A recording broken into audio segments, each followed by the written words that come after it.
So biggest people that we had is so we also went through a Techstars program in LA.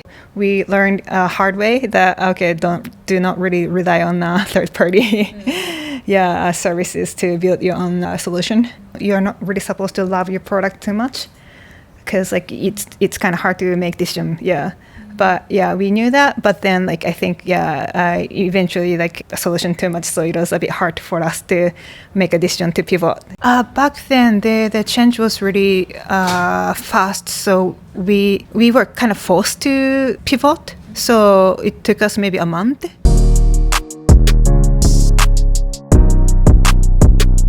Hi May, thank you so much for being here. So here is a Google for Startup, and then we are meeting often at this place, right? Yes.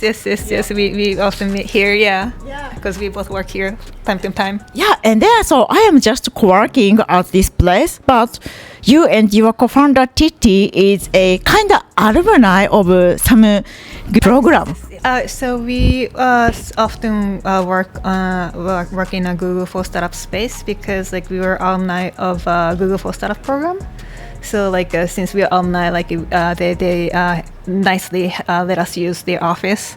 Please tell us about yourself. What do you do in Tokyo, and also your company name? Okay. So my name is May Yamaura. I'm a co-founder of a company called Edgison AI. So we do image processing, image recognition, and data analytics. We've been doing that almost for 10 years, and we started this before AI became popular in Japan. So we actually we couldn't really get the clients at first in Japan. So because back then big data was really still popular. So we actually moved to Hong Kong first to start up business.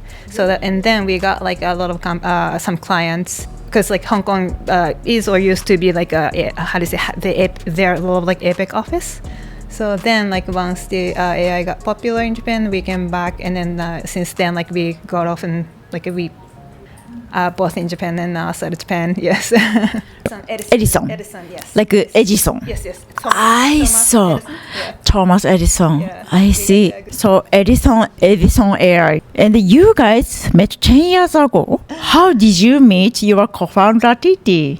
So he was my friend's friend. Back then, I just came back from the US. I didn't really have friends, and then try to go to some meetup and stuff. And then he was there too, and he was interested in startup, and I was interested in too. So we kind of started working together from a small project. Yes. Okay, so what is your background, and also what is his background? Okay, so my background is more for data scientist type of work, I guess. So I went to school in the US measuring marketing, and then my specialty was more on the research side. So I played a lot with a lot of data, but now I'm also doing a business development and sales and marketing. And TT, he's more on the tech side. He's an AI engineer. His background is actually in investment banks, because he's from Hong Kong, right? So BNP Paribas or Credit Suisse. But also since he was an engineer in some program for those companies too, and I'm on my business side. Decision making process, we usually discuss a lot. Okay, so 10 years of history. So I assume you guys had many pivoting. So if possible, could you please share about these pivoting, and also if you guys had some challenge in 10 years, please share about it. Okay, so biggest people that we had is so we also went through a Techstars program in LA. It was a music program. And back then what we're doing is we are analyzing social media photos to understand consumer behavior, how people are engaging certain products or environment or lifestyle. Back then that's when social media platforms started make their regulation stricter for the APIs. So we had actually a hard time trying to collect the images. Now it's, of course, like privacy is important, so it's norm, but back then wasn't really much. So we learned a hard way that, okay, do not really rely on third party services to build your own solution. Yeah, and we knew in our mind that you don't wanna you're not really supposed to love your product too much, because like it's kind of hard to make decision. Yeah, but yeah, we knew that. But then like I think eventually like a solution too much, so it was a bit hard for us to make a decision to pivot. Yeah, so it took us a bit time. Yeah. Yeah. So bit time means like 6 months or 1 year. You mean like to make this decision, or like because I assume at the time you guys already have something like started building, right? Right. Back then the change was really fast, so we were kind of forced to pivot. So it took us maybe a month. But still like we could have made the decision quicker. Yeah. I see. Thank you. And you mentioned you guys joined Techstars program, Techstars Music. So I think this program is anymore right now, right? It's finished. Yes. So what is the Techstars Music? So tell us about this like programs. Okay, since it has a word music, so the program was more focusing on music side. So the program manager used to be running like Twitter music, and all the mentors were from like a like music industry or even filming industry, because it's in LA. But the cohorts are not just only providing music tech, but also like they also gathered companies, startups whose solution could be beneficial for like music industry like us, because we are just analyzing social media photos, right? So but that also help companies, musicians to understand their funds. Okay, so we've also talked to like musicians too, like also a guy from like Linkin Park. He was one of the mentors too. So of course, like so the cohorts, the startups being selected for the music program, some of us are more like analytic companies, and the musicians really do not like analyzing stuff, right? So those we see some gaps between the understanding between startups and the musician side, but then that's why Techstars was there. They were bridging us in between, and they became a hub. They were being hub for us, and then they told us like how to communicate to those people. Okay, so May, what do you think before joining Techstars Music and after like graduate? So your mindset was changed or a little bit improved? Oh yes, that was the really mind-blowing experience for me, because like before joining Techstars, we thought that the vulnerability is not something that you want to show to others. Like like if you show like your weakness to other people, like that's not good. That was the sort of mindset that we had before. Because I think it's sort of like similar to Japanese mentality. I don't know. But after joining Techstars, they taught us that like show your vulnerability, and then show like what difficulties that you have, because like as a founder, you have with limited resources and in a hard situation, one of the skills that you have to improve is how to get help from others. And then that's something that we learned, and then that was really helpful. Okay, so like joining Techstars, it's kind of brand, right? Like I graduated Harvard, like that. So do you feel kind of like what can I say, privilege or brand after you joined? Interestingly, in the US, yes, people were more like willing to talk to us because we are alumni of Techstars.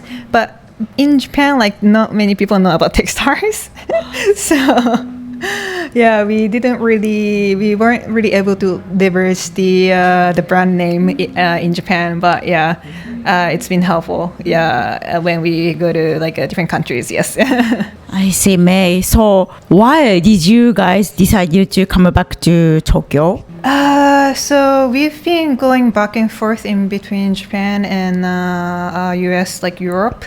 Main reason is like because how to say life base is in Japan, and then Tokyo is one of the most diverse cities in Japan. That's one of the reasons. Yes.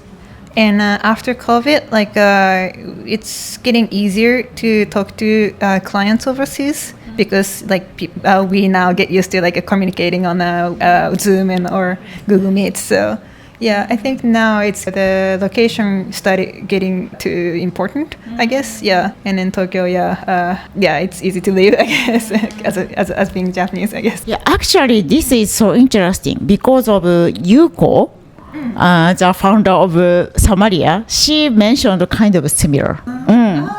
So because of thanks to already have a few connection and also like Zoom, so she doesn't matter even without living in Silicon Valley, she said. Yes, in my case, I would say yes and no. Because like maybe her company might be more established stage, but if you're on a seed or pre-seed, if you're looking for more connections, probably like being in Silicon Valley physically would probably be helpful. Yeah, but just trying to get clients and stuff, probably like you don't really have to be in there. Yeah, that's my thoughts. But yeah, you might people might have different opinions. Yeah, you are right. Thank you. And then so the reason why I asked you to join our podcast today was you were one of the guest speaker at the panel of the talk event 2 weeks. Yeah, DEI. Yeah, at Jetro 2 weeks ago. Yeah, thank you so much. It was so good. And then so I got great feedback from participants. And then some of them asked me why less Japanese people. So it was great startup event, but almost all foreigners, right? And then so we knew Japan, Tokyo has good startup ecosystem, but totally separated, like foreigner or immigrant tech people, founders, investors, and also super domestic Japanese, I would say men's club, many guys. What do you think? Why they are so separated? Just your opinion. I think, one of the main reasons is because language barrier, right? Yeah, and even in Tokyo, like Japanese people really don't get used to communicate with non-Japanese, and simply like I guess like non-Japanese people also do not know the way to get into the domestic community. I feel like it's I want more opportunities for both of us to interact each other though. Yeah, it's probably one of the challenges that we are facing. Yeah, I guess. Have you ever joined super Japanese startup event? I think so. Yes. Yeah. How was it? Oh, you have to wear more like formal clothes, right? Yeah, and then like business cards, I guess. Yeah, meishi. Nice to meet you. Oh yeah, exactly. Yeah, I don't feel like some of them are authentic enough, but I feel like a bit artificial. I don't know, like I'm not a big fan of it. Me neither.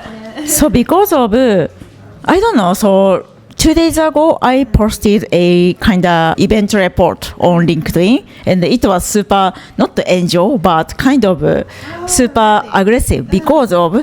Not only me, many foreigners, we have same pain point. Why they separated? Why Japanese people don't invite us and they don't come to us?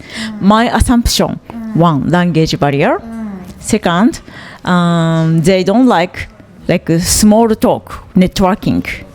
For example, last year, did you go to Sushi Tech after party at Digital Garage? Parco, Shibuya, and then it was almost all only foreigners. They hung out, talk, because of even Digital Garage people, Japanese people left super quickly. Oh, they did? Wow. Like they ate cookie and bye bye. my god! Oh my god! I really actually enjoyed the event, the after party, because they were like a mix of Japanese, non-Japanese. I actually enjoyed talking both. Yeah, but yeah, I didn't know that happened. Yeah. Okay, last question. Tell us about your milestone in 2025. Even though we've been doing AI business for over a decade, recently we've been really dive into image generation, like video generation space. So hopefully, like we want to launch some service around the area. That if that can happen, like that'll be really fun and interesting. So yeah, we need to do something in the area. Maybe, yeah, we'll see. I see. Thank you. Okay, so if you want to talk with May, please reach out. May's LinkedIn, correct? Yes, and also like one thing is like since Japanese startup scene and then venture capitalist VC scenes, I guess like the DEI situation is still like not sort of like behind, right? I think since I'm being involved in the community, I guess so. I want to contribute to that to improve the situation, I guess. Let's do it. Yeah. Okay. May, thank you so much. Yeah, thank you. Bye bye. The 3 key takeaways from a conversation with May today. 1. Adaptability is key. How Edgison AI provides you to survive. May and her co-founder learned a crucial lesson in adaptability when their startup faced a major change. Initially, Edgison AI analyzed a social media photos to understand consumer behavior.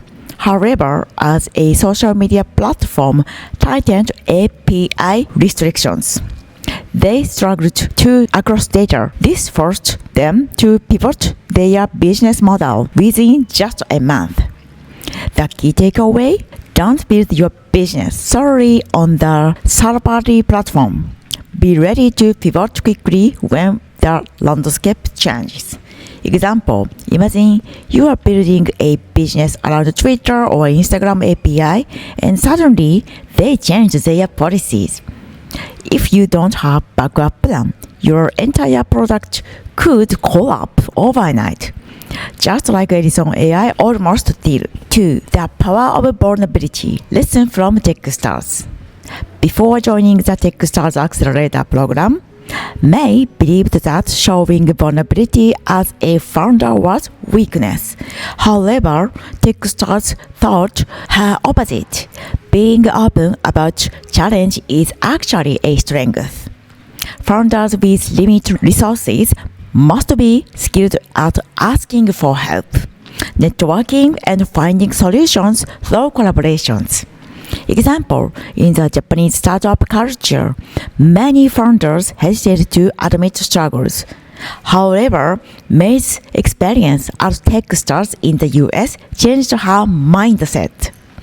She saw firsthand how asking for help led to better opportunities and stronger partnerships. 3. Creating a healthier startup ecosystem in Japan. May is passionate about improving Japan's startup ecosystem, but she acknowledges that significant challenges remain. Most Japanese VCs are male, and there have been many cases of sexual harassment in the industry.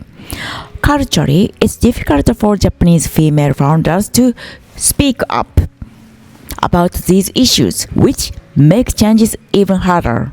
However, if Japan truly wants to build a thriving startup ecosystem, these problems must be openly discussed and addressed.